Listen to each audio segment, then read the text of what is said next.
What's up, math scholars? I thought we would have a snow day today. I woke up at 2 in the morning and there was ice hitting my window, so I thought we were golden, but we're here. Yay. Who's excited to be at school today? Not very many. Not very many. Being loud is not cool. No, in that case, you're okay. Alright, I'll tell you where the mistake's going to happen on this first one. They're going to distribute the wrong thing. What should you distribute through? A negative 3. Very good. So it's going to be a negative 3g. It's going to be a negative 12. At this point, I would combine like terms before moving things to the other side. So the 6g and the negative 3g together can make a 3g. We still doing okay? Perfect.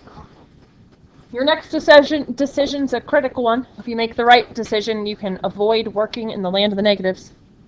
Who should I move? I would not move the 20. Caspian? Yeah, I always like getting my variables together next, so I moved my smallest variable to join my biggest variable, so I'm subtracting my g. I'll continue up here. That would be 2g minus 12 equals negative 20. Ken, who should I move next? Good job.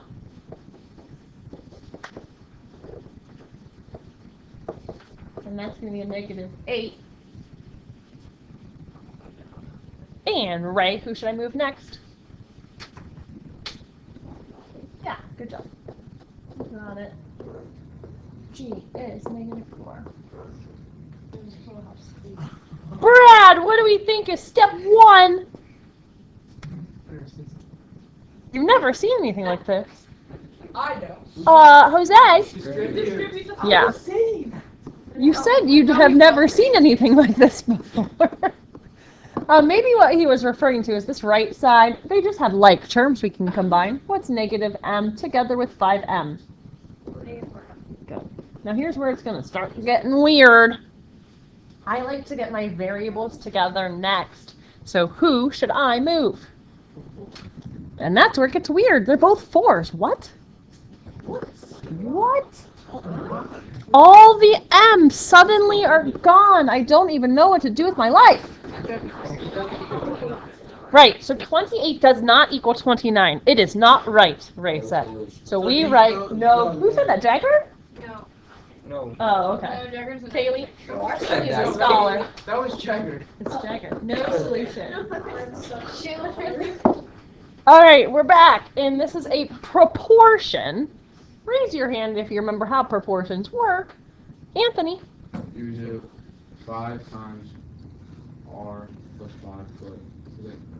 Good. You have to group anytime you have a larger quantity like that. Equals, then the same thing on. Perfect. And the other side will be 8 parentheses r minus 9. So if you forget the parentheses, you'll never distribute, and your answer will be wrong, because we have distributing to do next. Let's distribute our 5. 5r plus 25. Let's distribute our 8.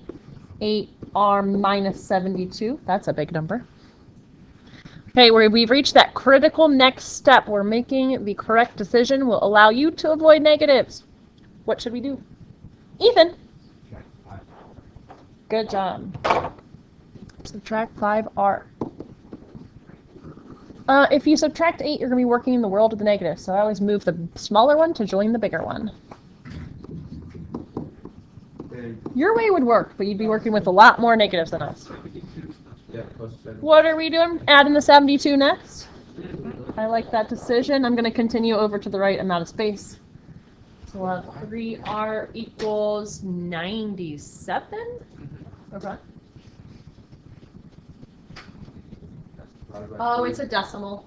Yeah. Who loves decimals? I love decimals. 32.3. Now, question, is 32.3 a rational number? Yes, it is, because it can be written as a fraction. 97 over 3, right? 32.3. Yeah, so 97 over 3 would be a rational number. Rational. What's the fraction? Sure. Rational number. So rational numbers can be written as fractions. Yeah, but like what's the fraction?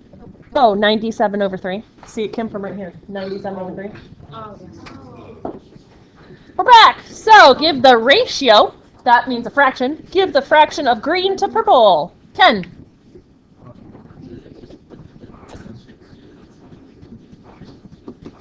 Now, they are going to want to reduce that, so type that in, 405 divided by 555,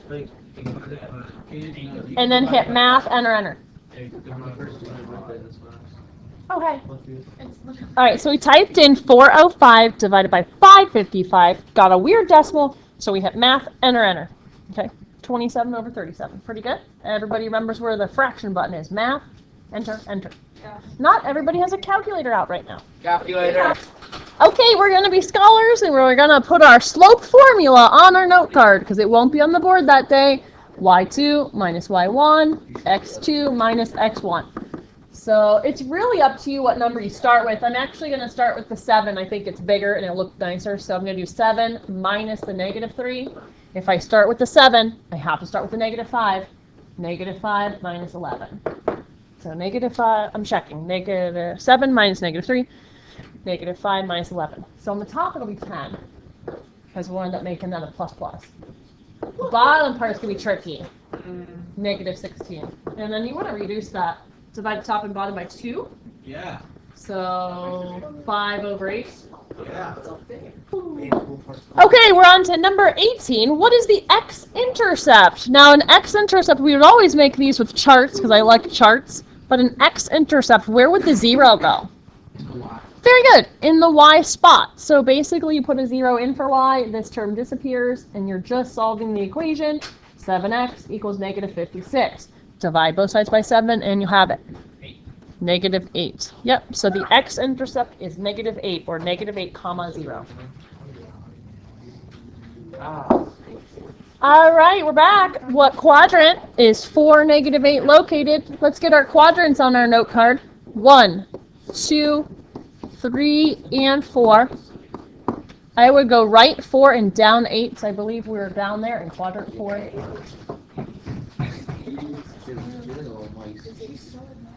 Yikes! It looks like we're going to have some work on number 20.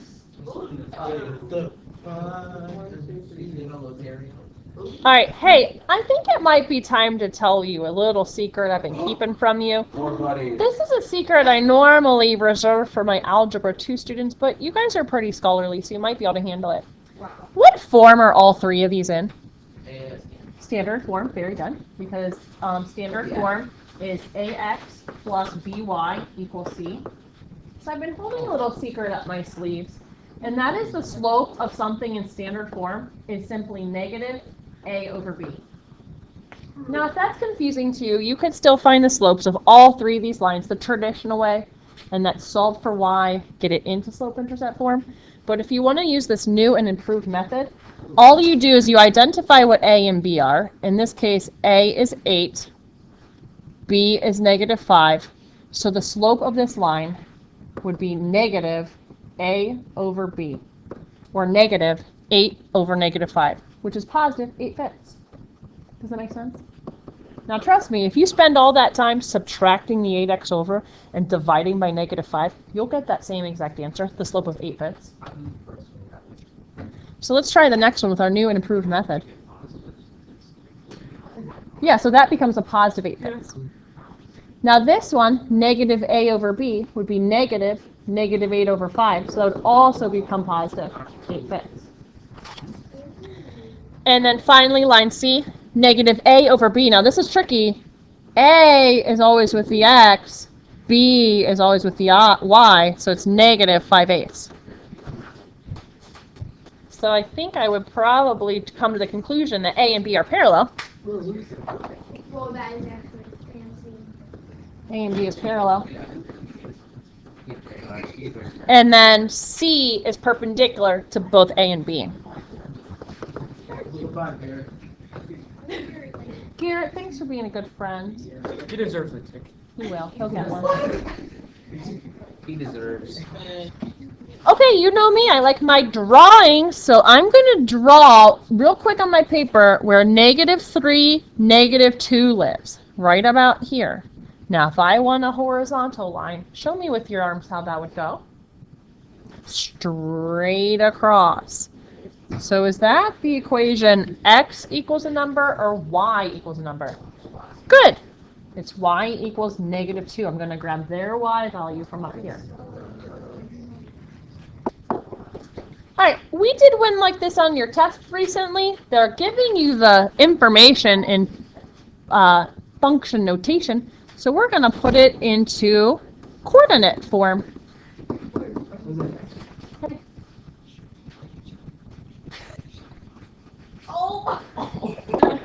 Okay, I've got my two coordinates listed out. What should I find first? The slope.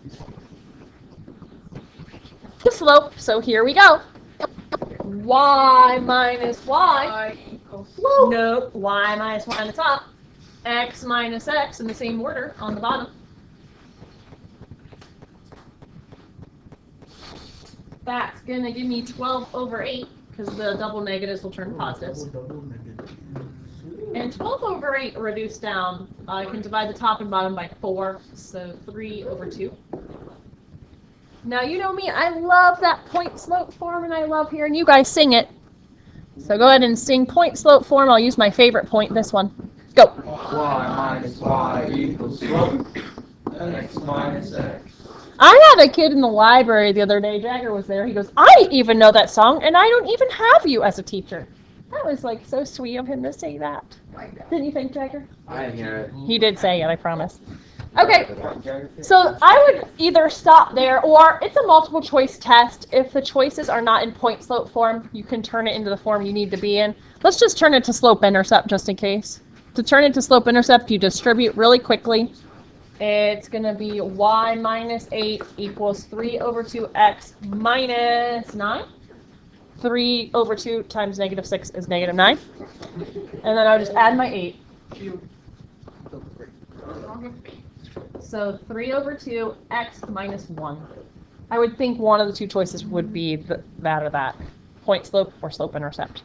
These are the best two equation forms. When you didn't put it in standard, What? can you put it in standard form? If you want to put it in standard form, just subtract your y to the right, add your 1 to the left, multiply everybody by 2. Do you want me to do that? Okay, we've got some scholars that want to see this in standard form, so we can do it for them. I would subtract this y over to the other side, so it would be 3 over 2x minus y. I would add this 1 over the left-hand side, and then I'd multiply everybody through by 2. So in standard form, it is 2 equals 3x minus 2y. Now we've covered it. We have every single form covered.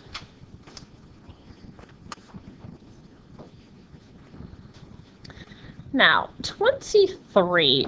It will be impossible for them to have a question like 23 on a multiple choice exam. But here's how we're going to do it on our study guide. It says write an equation of a line of best fit of the graph. So what I did is I just kind of looked at it, turned my head sideways a little bit, and I was like, I think the best fitting line will probably run right about through here and maybe run through these dots.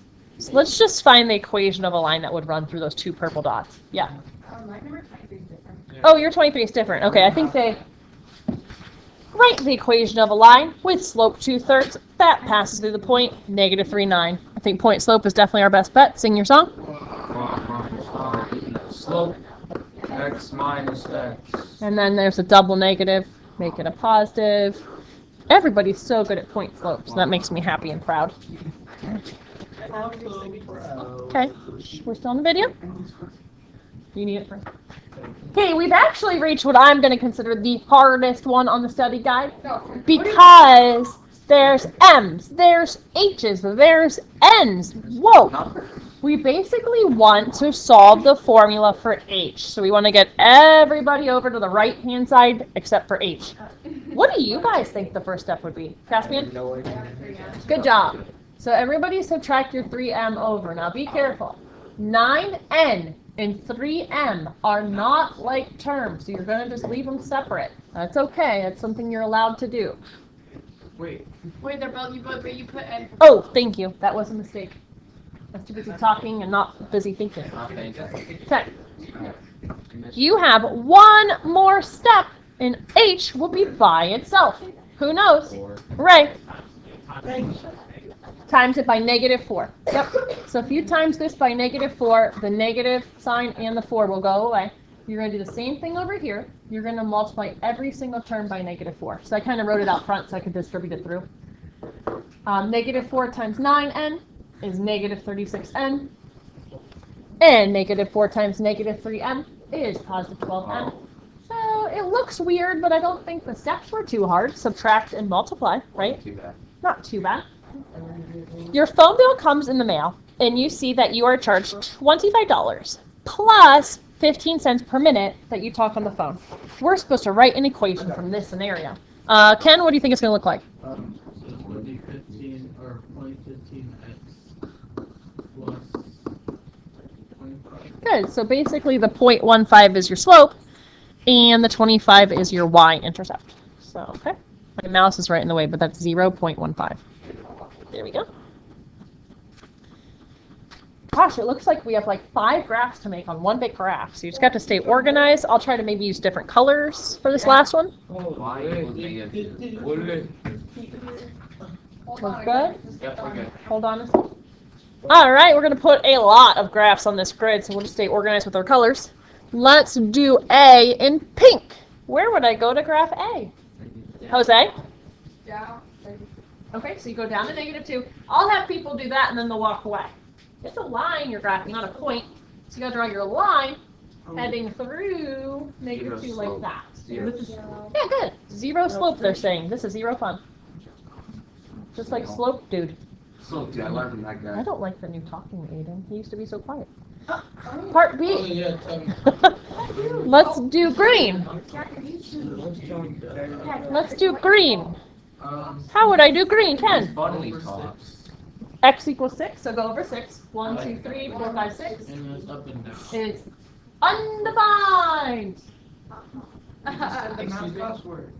No cussing. Okay. Watch your What color haven't we used? Blue. Wait, so don't we have to find the slope? So we do that negative. You could do the negative a over b thing to find the slope. I still am going to stick with the easiest way is to find the intercept when you're in standard form. The X is gonna be a test. It's okay. So to find the x-intercept, you cover up x, or sorry, it's called the y-intercept. Divide both sides by 3. That's going to be -4. And to find the x-intercept, you put the 0 in for y, cover it up. Can you guys type this for me? What is -12 divided by 9? It's okay that it's a decimal. We can graph it. 0, -4, and -1.3. And that's our slope. So it looks like it has a negative slope. You can do that negative a over b thing to check. The slope would be -9 over 3. So does it look like I have a -3 slope? 1, 2, 3, 1. So what is Close, close. 1, 2, 3, 1. Real close. All right, I need a color I haven't used yet. About black. A, B, C. This one's in slope-intercept form. That's your easiest form to graph. Do you remember how to do it? You start at your y-intercept on the y-axis at -5. And you go up. 1, 2, 3, 4, 5. And you go up to right. Up to right 7. Good. 1, 2, 1, 2, 3, 4, 5, 6, 7. And then down to 1, 2, left 7. 1, 2, 3, 4, 5, 6, 7. You are at time. When you want to be. When you want to be. Wait, is it supposed to be 4 or 5? -5. Did I count wrong? 1, 2, 3, 4, 5. I'm good. Oh, you come in. I was looking at that. Okay, last one. All right, I don't think I've used yellow yet. Party will use yellow. You have an option for party. So it's currently in point slope form. You can write down the point and you can write down the slope. Or if you're uncomfortable doing that, you can convert it to slope intercept form. Distribute that -6, move the 5. I like just grabbing the point and grabbing the slope. So the slope is -6 and the point is -2, 5. Opposite of the 2 and opposite of the 5. So -2, 5, left 2, up 5. 1, 2, 1, 2, 3, 4, 5. And then my slope is -6. That's a hard slope to do. Go up 6, left 1. 1, 2, 3, 4, 5, 6, 1. Down 6, right 1. 1, 2, 3, 4, 5, 6, 1. It's really, really close to that purple line, or blue. 1, 2, 3, 4, 5, 6, 1. It's almost exactly right on the purple line. Slightly off. I did it again. Hey, if you have watched both videos with us, major props to you. These were long. This was a 20-minute video today. Hopefully you're making your note card. I'll see everybody back tomorrow. We'll be doing an in-class Polaris review. Okay, that was the viewers. Have a good day.